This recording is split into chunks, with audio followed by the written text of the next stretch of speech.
First tonight on Our News Live at 7, a call for a bipartisan parliamentary committee on immigration gets shot down in a vote Monday evening. Plus, residents of a shanty town that recently went up in flames navigating their next steps, weighing the desire to rebuild. And the Turks and Caicos premier discusses welcoming the island nation's descendants back. And then on Our News at 7:30, a woman left frustrated as red tape prevents her from claiming her dead father's body. Our News Live at 7 starts now.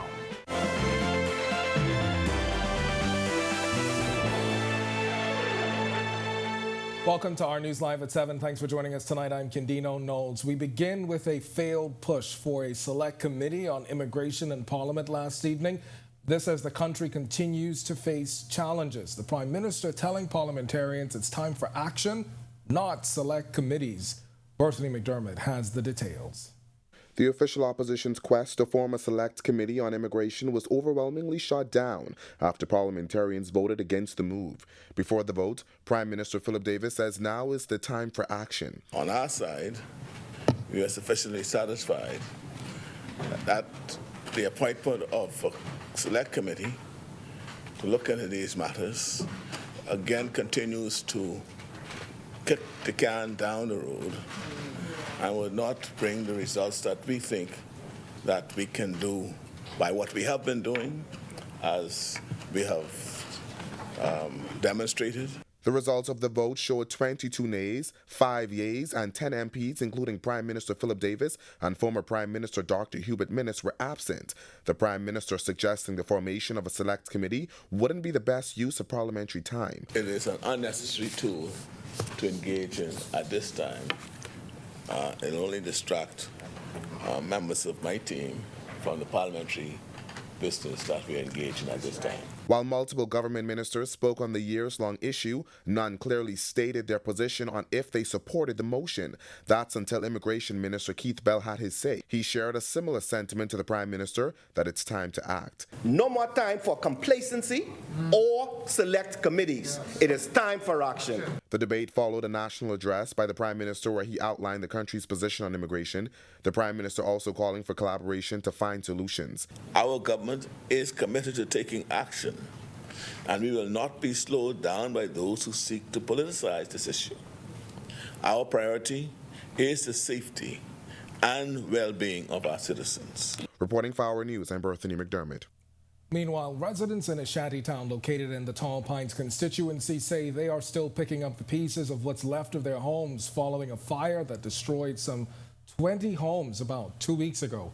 Our News visiting the site today where residents were seen cleaning up the area, moving heavy debris to one side. St. Four Guillaume is one of the residents we spoke to, telling us that she was at a church when the fire started on February 5th and rushed home as fast as she could to save important documents. 8 to 9, I want to go to church. After that, I hear people say fire. I move, I run, I take any my bag for my passport. After that, everything gone. Everything gone. God thanks, I take my passport. Police determined foul play was not suspected and the fire began at one of the front houses which was being used as a restaurant. Guillaume says she has nothing left and currently sleeps on the floor of a friend. She says while she would like to rebuild, she does not want to get in any problems. I try because I don't know. I don't know. I can't say I could build it after I got problem. Okay? If I find chance for build that, I try build that good. Okay?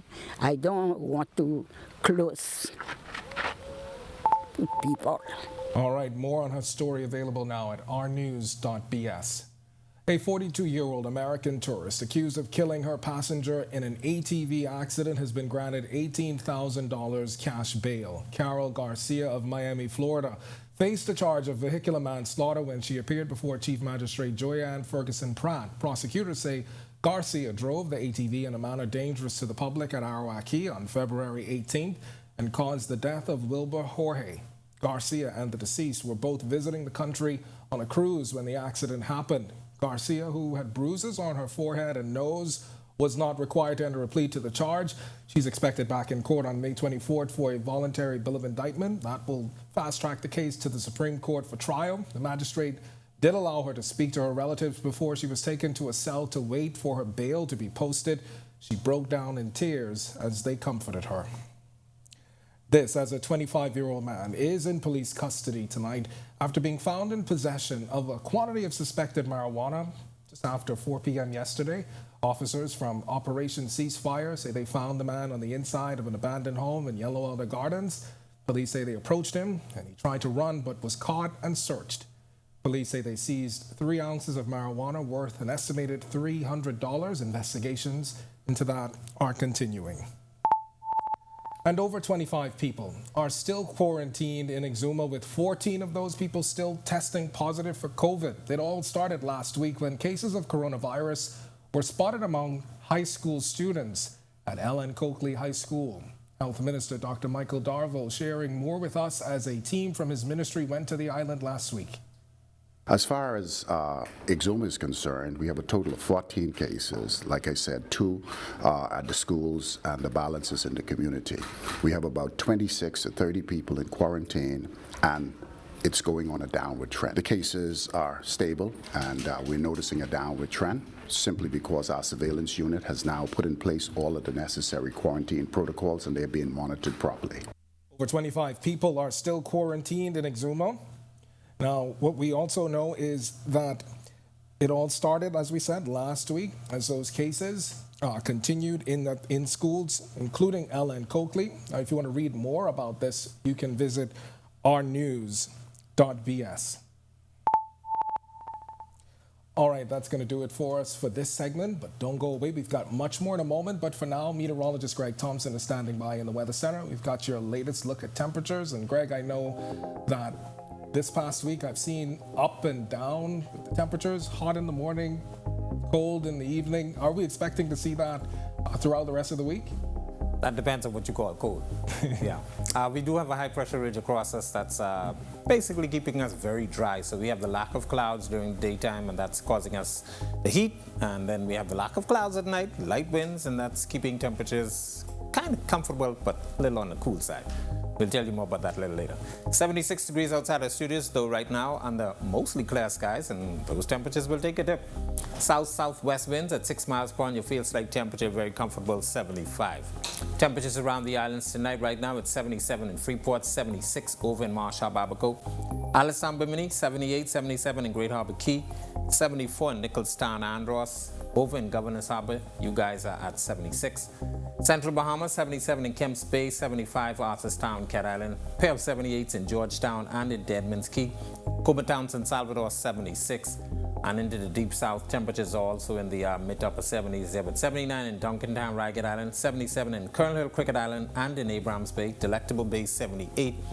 Over in Providenciales, you are 78 as well, and deep south, Matthewtown, Inagua, you round out our temperature profile at 78.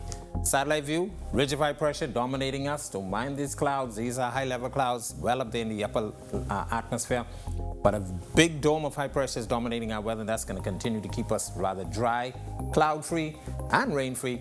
And those temperatures will continue to get up there into the 80s, and those low nighttime temperatures will be in the upper 60s to low 70s. That's your first check on weather. Stick with us. So look at your extended forecast as to the time. Thanks, Greg. And still to come on our news, low morale striking taxi drivers in the capital, plus the rising cost of living hitting Grand Bahamians hard. We speak to some residents who say they are feeling the pinch. But first, air arrivals are up, according to airport officials in the capital. That's all coming up when our news returns.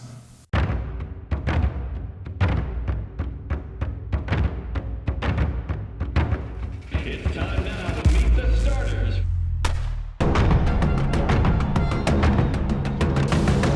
RTV, home of the 50th Carifta Games.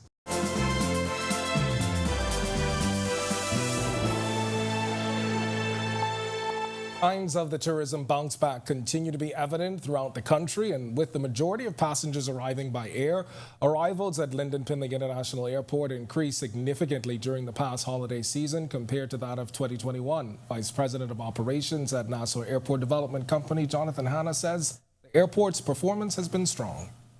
Things have been looking very well. We had a very strong performance towards the end of the year. The passenger numbers, December of 2022, when compared to 2021, we were up 27%.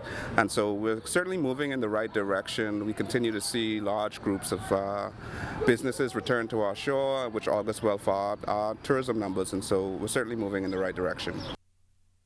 As for the year so far, Hanna says he's also pleased with airport operations. Operations-wise, we've been very efficient.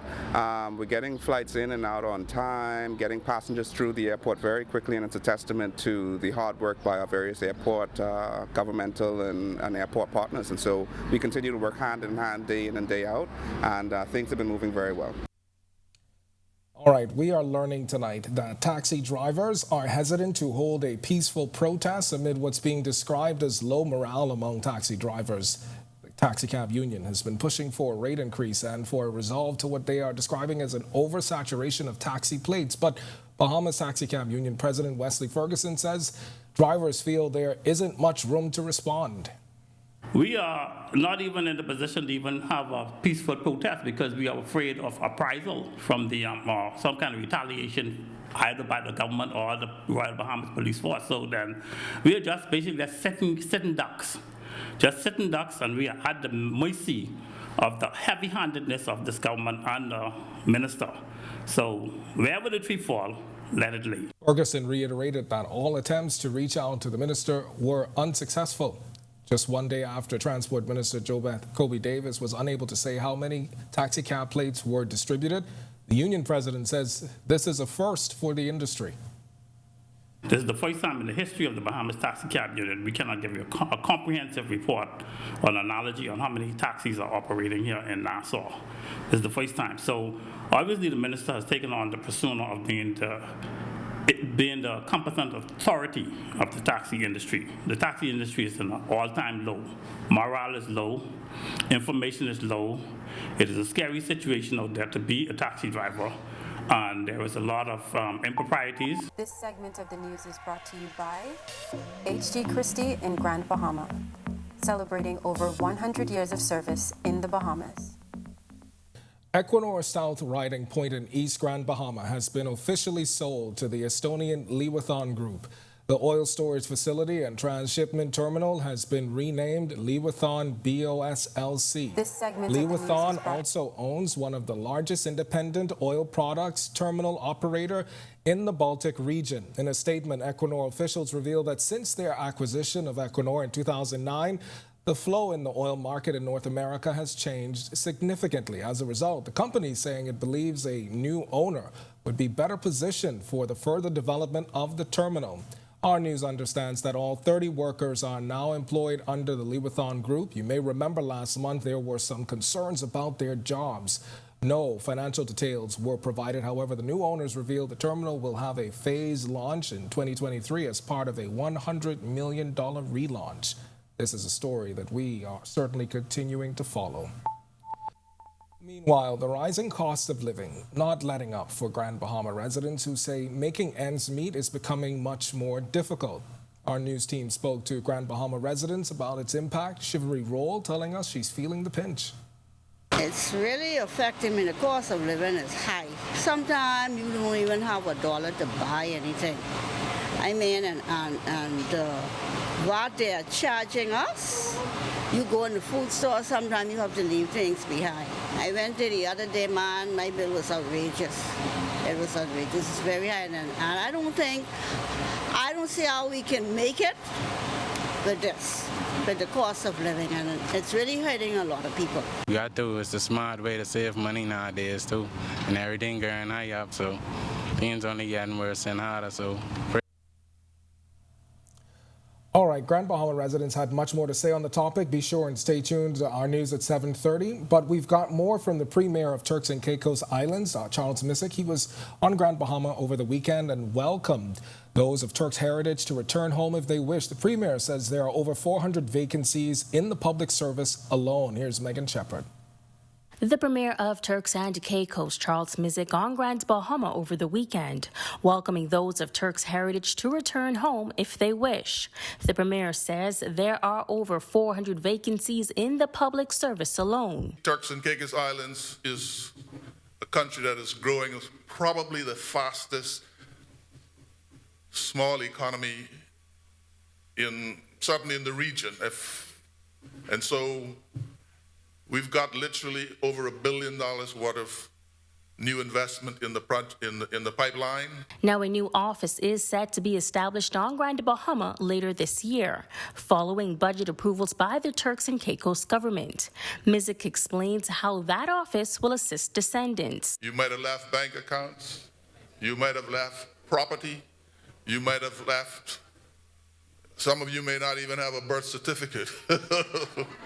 Right, so part of what this office will do is to put you in touch with the government, to liaise with the government of the Turks and Caicos Islands to help you to process records, including your status. The TCI official adding that while in New Providence, he also had preliminary talks on how both nations could work together for cross-investments. By having perhaps, if not a Turks and Caicos and a Bahamas stock exchange separately, that cross-invest in each other's country to at least piggyback on the Bahamas Stock Exchange. Reporting for Our News, I'm Megan When Shepard. Our News comes back from the break, we turn our spotlight to stories making headlines across the world as Transparency International ranks the least corrupt Caribbean states. Plus, a Bahamian is elected to a top spot on a United Nations committee. And later, the 2011 anniversary of the groundbreaking of Bahama. We have the details when Our News returns.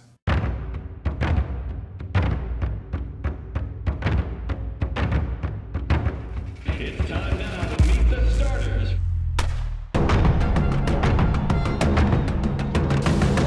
RTV, home of the 50th Carifta Games.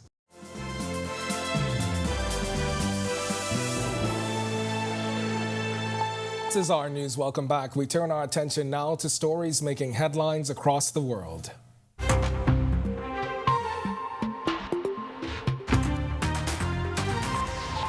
United States President Joe Biden giving a speech in Poland after Russian President Vladimir Putin raged against the West in an address earlier. Biden says Ukraine will never be a victory for Russia, speaking ahead of the first anniversary of the Ukraine war. Earlier today, Putin spoke at length about Russia's war against Ukraine in a State of the Nation address. He blamed the West for provoking the war and escalating it, saying the U.S. and its allies sought limitless power.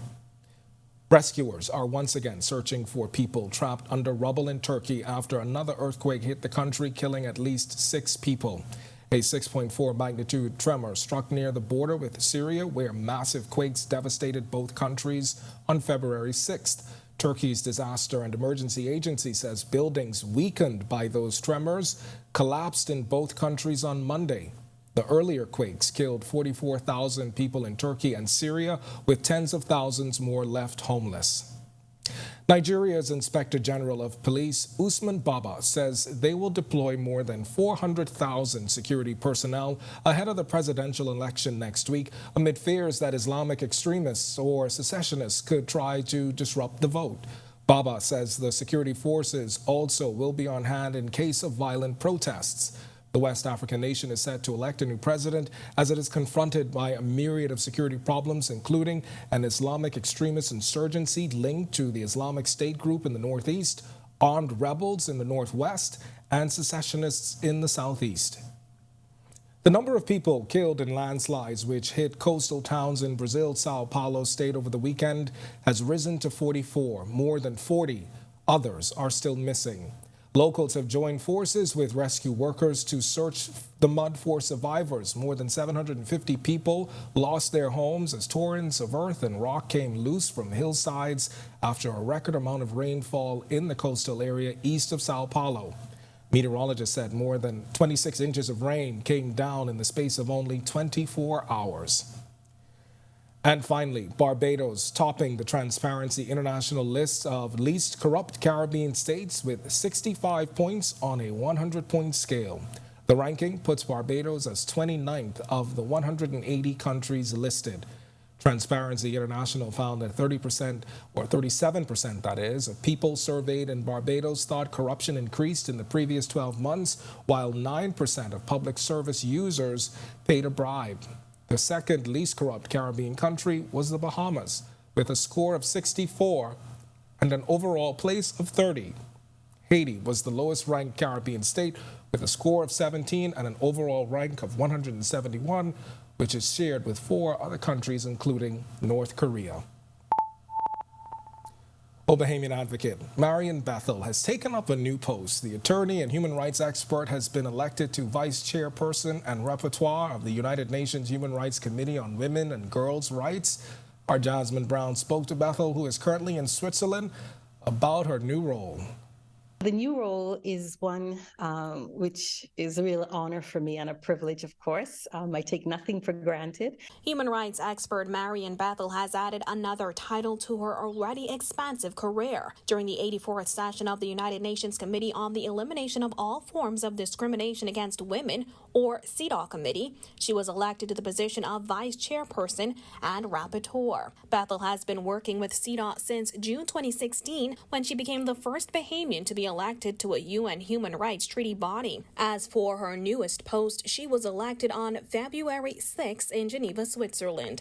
Personally, it means 242 to the world, for one, which is a good thing, you know. So the Bahamas is out there being, you know, on the international scene, doing international work. CEDAW is the only international human rights treaty that focuses explicitly on the rights of women. It's a position that highlights her lifelong commitment to advancing the rights of women in the Bahamas, the Caribbean, and around the world. As for what her new role will entail, my specific job then is to review all of the minutes of the Bureau and make sure that they reflect what we have discussed in the Bureau minutes. I don't actually draft them. We have a secretariat that supports our work, but the minutes come to me before they go to the full plenary. Bethel will serve on the Bureau of the CEDAW Committee with Chairperson Ana Pelez Narvez of Spain, along with 3 other vice chairpersons from Bulgaria, Japan, and Nigeria. It's a working body that regulates the committee's work throughout the sessions. Her term ends in December 2024. Reporting for Our News, I'm Jasmine Brown. Still to come in Our News, today in history, find out interesting facts about the day that was February 21st and the 2001 Grammy win for Bahama. Plus, Greg is back with your extended weather forecast.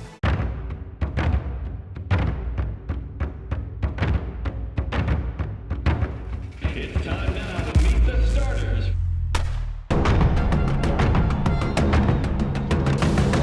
RTV, home of the 50th Carifta Games.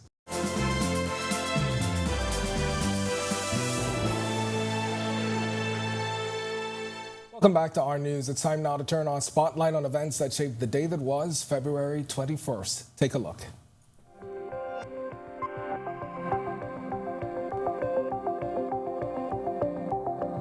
On this day in Bahamian history, in 2001, at the 43rd Grammy Awards, Bahamian music group Bahama won the category of Best Dance Recording for their song, Who Let the Dogs Out. Then in 2011, ground was officially broken for construction to begin on the $3.5 billion mega resort Bahama on the iconic Cable Beach Strip in Nassau. Then, 2 years later in 2013, Bahama officials celebrated its midway completion point with a topping-off celebration at the property. February 21st, 2012, Frederick Green, also known as Frederick Neely, escaped from police custody while seeking medical attention at Princess Margaret Hospital. Green was an inmate charged with the 2009 armed robbery of 18 tourists at Earth Village. It was the second time an inmate escaped from PMH while under prison guard in just over 2 months. And finally, on this day in 2014, the first festival, Rum Bahamas, was held in Nassau. It was dubbed as an exciting mixture of local, regional, and international rum exhibitors.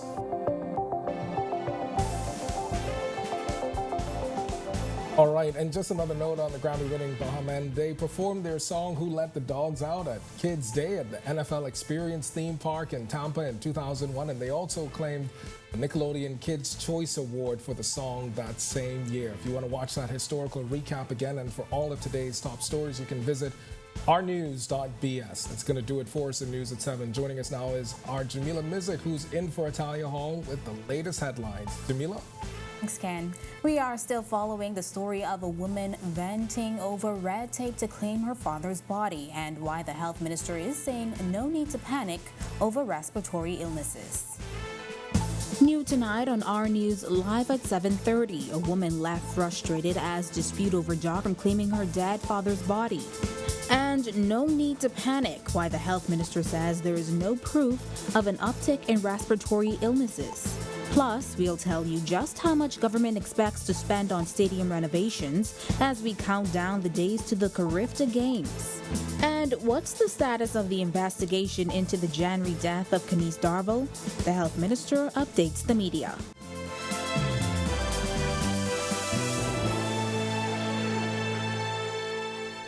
Welcome to Our News and thanks for joining us. I'm Jamila Mizik in for Italia Hall. We begin with a daughter expressing frustration over not being able to claim her father's body. She claims the system has failed her and now she's exhausted. Our Joshua Williams has the story. What next do you want me to do? Do you want me to access their mother for her documents? Because it's frustrating. The inability to claim the body of her father has left Mona Lisa Fowler disheartened. She says after her father passed on February 11th, she presented his NIB card and affidavit to the morgue to view his body, but was instructed to go to the Registrar General's office due to the affidavit not being registered. She says while she understands that protocols have to be followed, the process of tracking down records that in some cases are non-existent has been frustrating. If I am saying that my dad doesn't have any more documents, where do they want me to find the documents for? Why is it so hard? Yes, I can understand your protocols and whatsoever, and I respect that wholeheartedly, but come on, he's already dead. He has nothing. Fowler says she was then instructed to bring the signatories on her father's affidavit, one who is blind and the other who has no recollection. She also claims she was asked to file for a new affidavit, which she says she refuses to do. His name is also on my birth certificate, so it's not like I'm some stranger coming to claim a body. Fowler now says she's at the point of giving up. Now, if I'm wrong, tell me I'm wrong, but the up and down and the running around is ridiculous. Now, if this is gonna keep lagging, tell me that you guys are gonna bury him and leave me out of it. I can give them, they can keep the documents and just bury my dad themselves, so I cannot have all this stress. I'm the one that's running up and down. I'm trying to look for these items and whatsoever, so I haven't grieved as yet.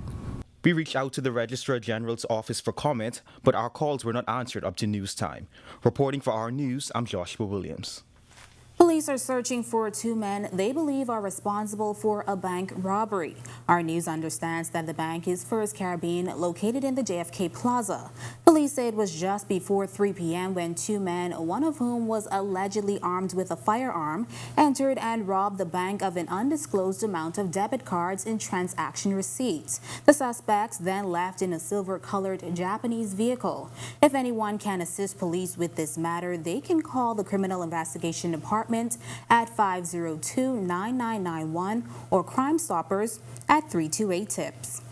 Meanwhile, the investigation into the circumstances of the tragic January 19th death of Kenise Darville is near completion, according to Health Minister Dr. Michael Darville. The young wife and mother died only days after posting a viral video complaining about her treatment at the Princess Margaret Hospital. We caught up with Dr. Darville before he headed into the weekly cabinet meeting today. We made it very clear in the initial statements that the PHA and the Princess Margaret Hospital should move expeditiously to ensure that the case is investigated. I have been informed that we are near completion of that investigation, and very soon the family will be contacted by the managing director and the team at the Public Hospitals Authority.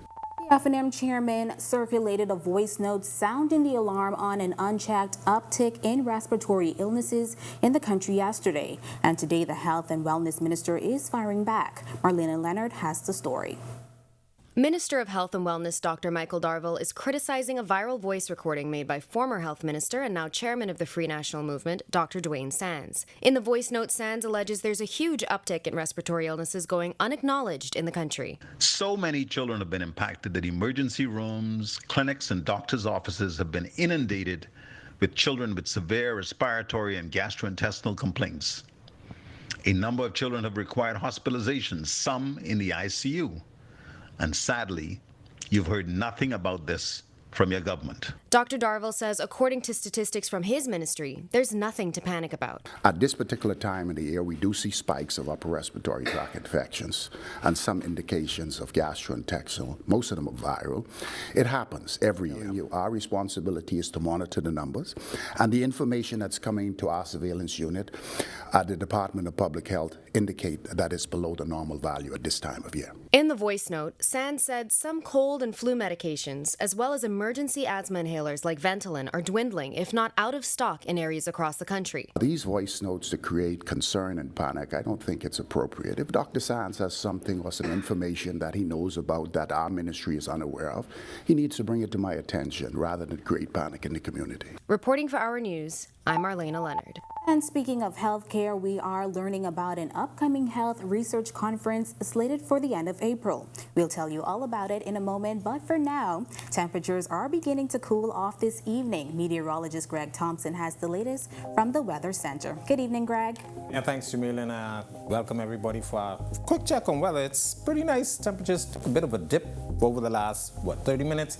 74 degrees right now and mostly clear skies, and those temperatures will continue to fall off. Your winds are still out of the south-southwest at 6 miles per hour, and your feels-like temperature hanging out in the mid-70s. Satellite view, ridge of high pressure remains a dominant weather feature. That's going to be with us for the next several days as this ridge continues to stay in place. That's going to continue to provide us with some dry air mass, sunny skies, lack of rainfall. We are going to see temperatures rise into the mid-80s over the days to come, and overnight low temperatures should dip into the upper 60s to low 70s. So prepare for it. It's going to be a very warm week for the next several days. That's your quick check on weather. Stick with us. A look at your extended forecast is still to come. Still to come on Our News, how the rising cost of living is impacting residents on Grand Bahama. But first, some of the key takeaways from some of those CARICOM meetings, including how it may impact housing in the country. And a former gaming board employee wins a wrongful dismissal suit. The details when Our News returns.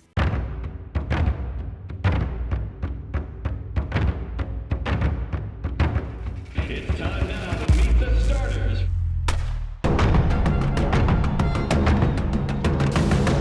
RTV, home of the 50th Carifta Games.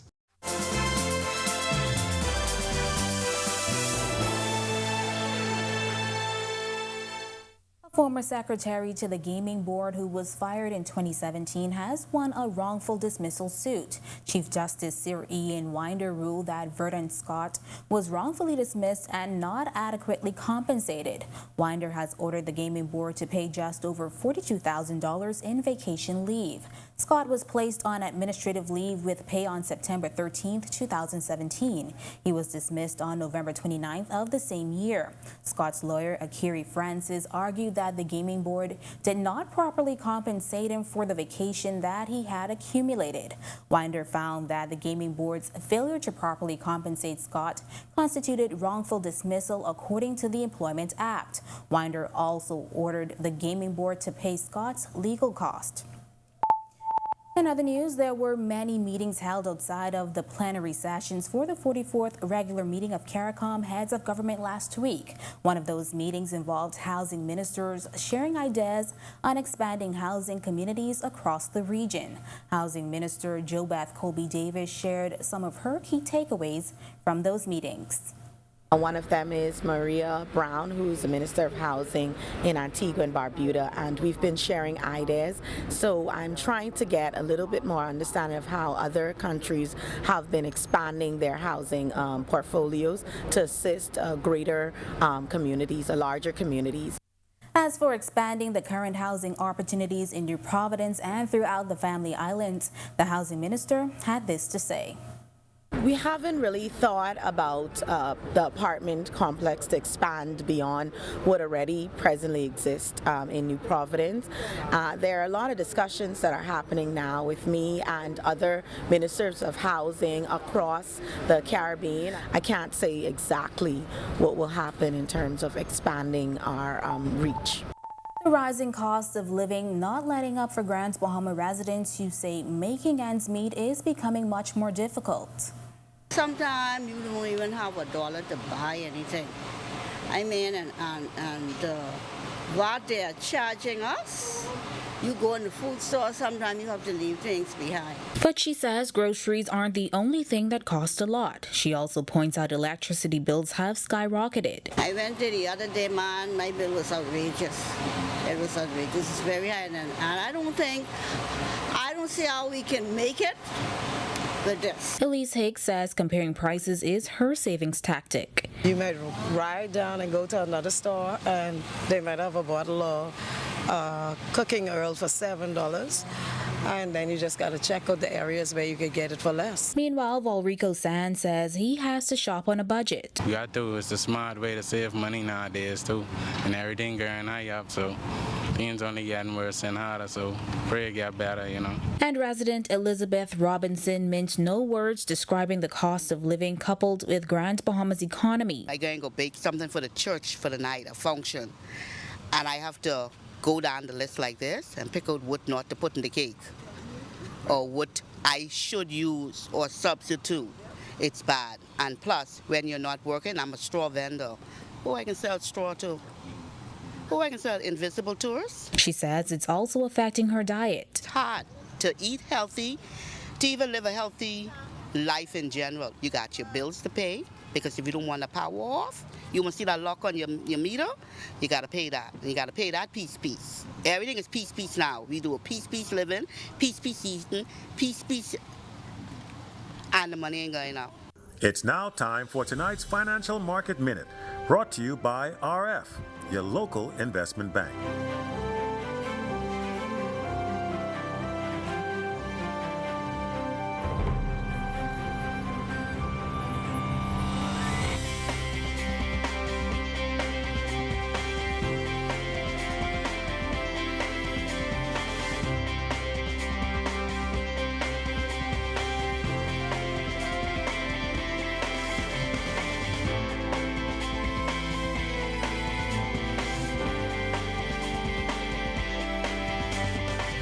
This has been your Financial Market Minute.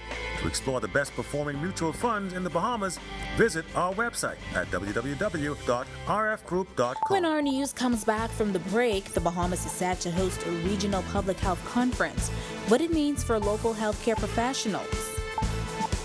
Plus, we'll tell you how much money is being spent to prep the National Stadium for major events on the calendar. We have the details when our news returns.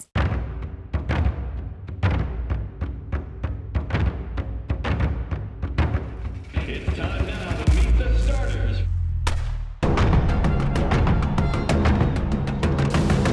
RTV, home of the 50th Carifta Games.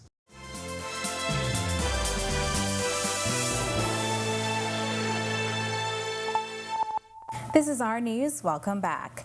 The Ministry of Health and Wellness, along with the Caribbean Public Health Agency, officially announcing the date for their upcoming research conference. The conference is slated to take place April 27th through 29th at the Atlantis Resort. Health and Wellness Minister Dr. Michael Darville says the initiative will be a space where local healthcare professionals can learn. And at the end of the day, our medical fraternity will have some additional tools to be able to function more effectively in the community. It gives our doctors, our nurses, and some of our allied healthcare professionals an opportunity to sit in a scientific environment so that they can sharpen their skills, and while doing so, add to the professional bodies the necessary CME credits that would allow for the additional registration the following year.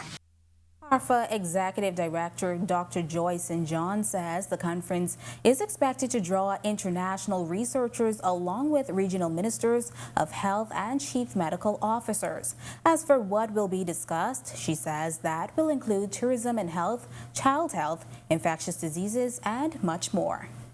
Public health topics of interest, like what you said, I think you were referring to cholera.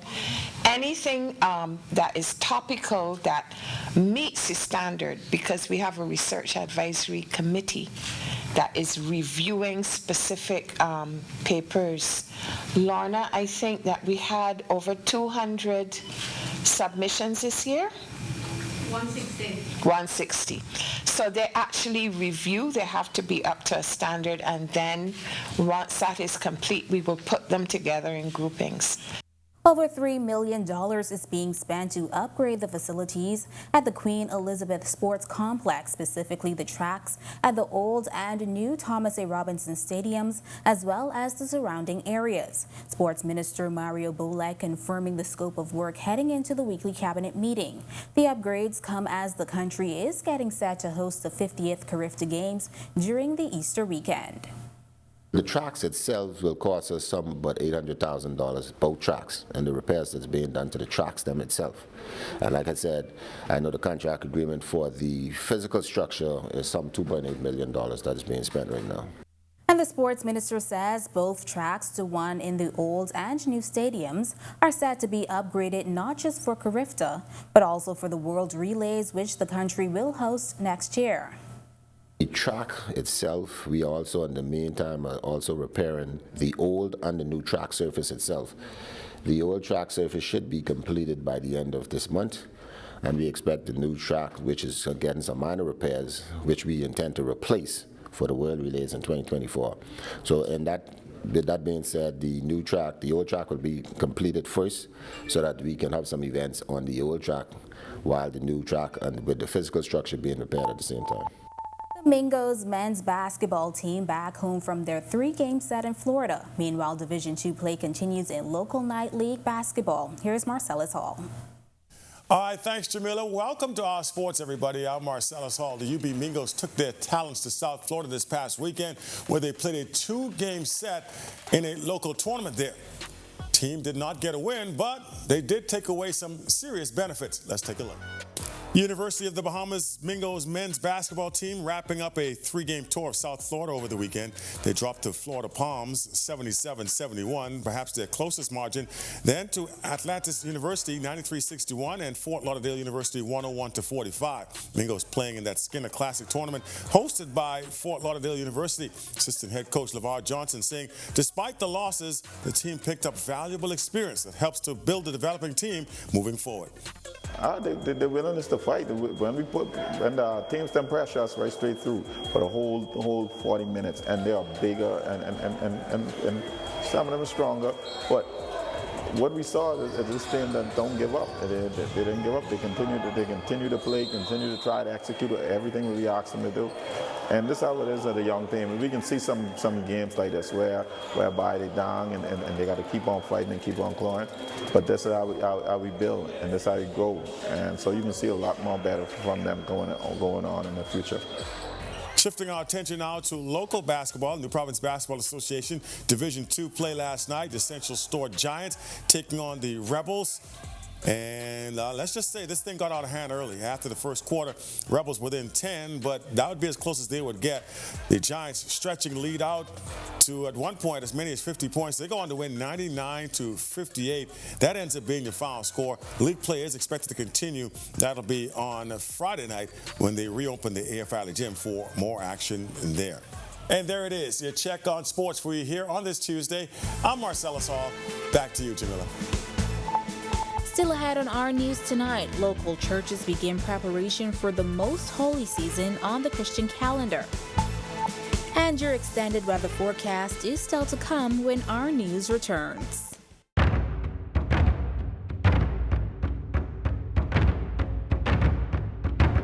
It's time now to meet the starters.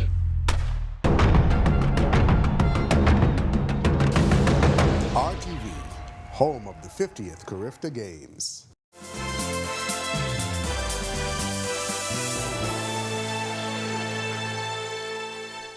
Welcome back to our news. Well, we have more sunny skies and pleasant conditions this week. Greg is back in the Weather Center with a look ahead. Greg.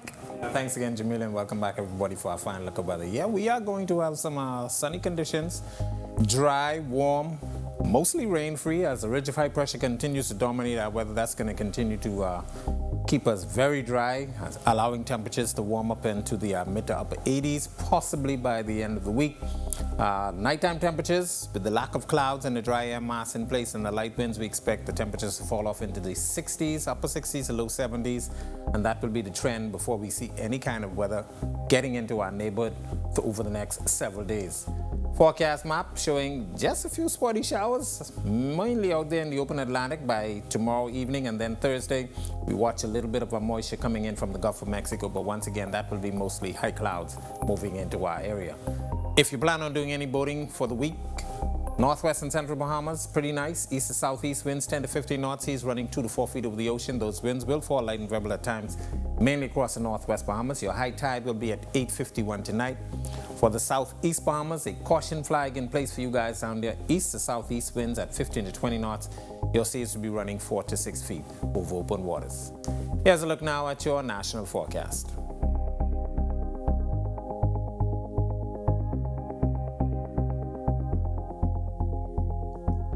In your extended forecast, quiet weather, mostly sunny and pleasant conditions. Temperatures will stay in the 80s throughout the week, and temperatures at night into the low 70s. That's a look at our weather. Back to you, Jamila. Tomorrow is Ash Wednesday, which marks the beginning of the Lenten season. Those of the Christian faith will observe the solemn period during Ash Wednesday services across the country. Rector at Christ Church Cathedral, Dean Harry Bain, shares the significance of the tradition. The whole idea behind Ash Wednesday is a spiritual one in that it reminds us of our mortality.